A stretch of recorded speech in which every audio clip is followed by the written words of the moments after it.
watching NBC 16 News at 6:30. Whether it's 5 years from now or 5 decades, the Cascadia subduction zone earthquake is going to hit the Pacific Northwest hard.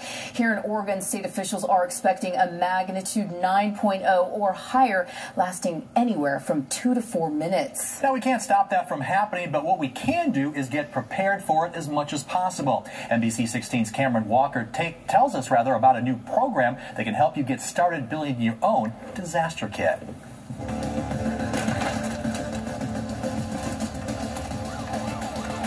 When the shaking stops, Oregon's Office of Emergency Management says people need to be ready to be self-sufficient for 2 weeks. That's 2 weeks of food. Is it 1, 2, 3, 4, 5, 6, 7?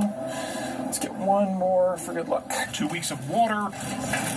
This is a 5-gallon. I think I should get this one. Medicine and whatever you need. It isn't just about protecting you and your own family. Preparing yourself helps everyone. The more people who can sustain themselves in the aftermath, the easier it'll be for city and state officials to focus on bringing things back online. So that gives us 2 weeks to get out there and to restore the water system and the electrical system and whatever public works systems that need to be replaced. But 14 days worth is a lot of supplies to have tucked away. And there are two main reasons Jen Connors with eWeb says people don't even get started. One is cost, and two is just being sort of overwhelmed by the process.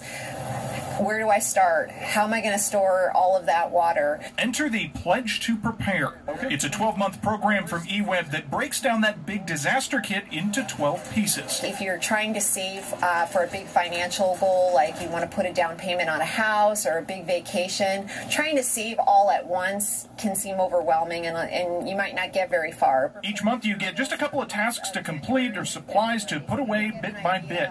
And if you follow the steps, by the end of the year, you've got yourself a 2-week disaster kit. Okay, let's see here. I took the shopping lists for January and February, and I went on a small spree. Oh, this looks like a big... First, a big plastic tote to keep everything in. And by the end of February, you should have 4 days worth of food. I can't live without my green beans. And for your emergency store, you want to focus on 3 things. High protein, easy to prepare, and non-perishable. And don't count on any big feasts. You got to keep in mind that you're not going to be eating like kings. You're going to kind of scale back on what you eat. Next is water, 4 days of it. eWeb says you should have 1 gallon to 1.5 gallons of water per person per day for cooking and washing.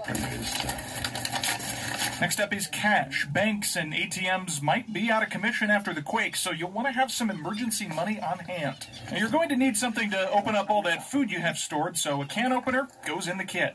A couple of flashlights in case you have to get around in the dark, and that takes care of January. Jackie helped me get started on February. I'm looking for propane, a first aid kit. She says she's no stranger to emergency preparation. I've had mine for years. Really? Like getting ready for...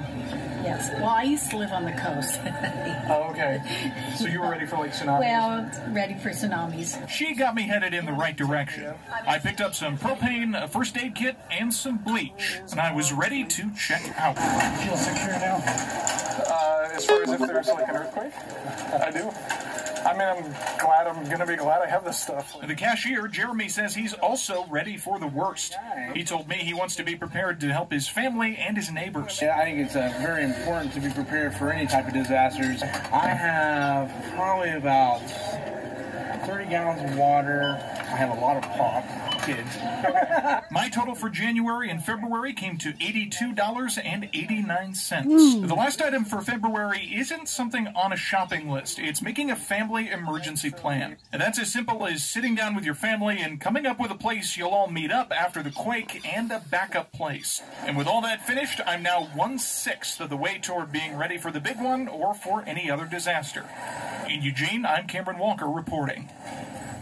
Now, we do have a link to sign up for the Pledge to Prepare and more disaster kit details. You can go to our website, NBC16.com. And tune in tomorrow. We'll find out what to do during and after the quake and look at how one city service is getting ready for the aftermath. Well, we turn to weather now. NBC 16's Chief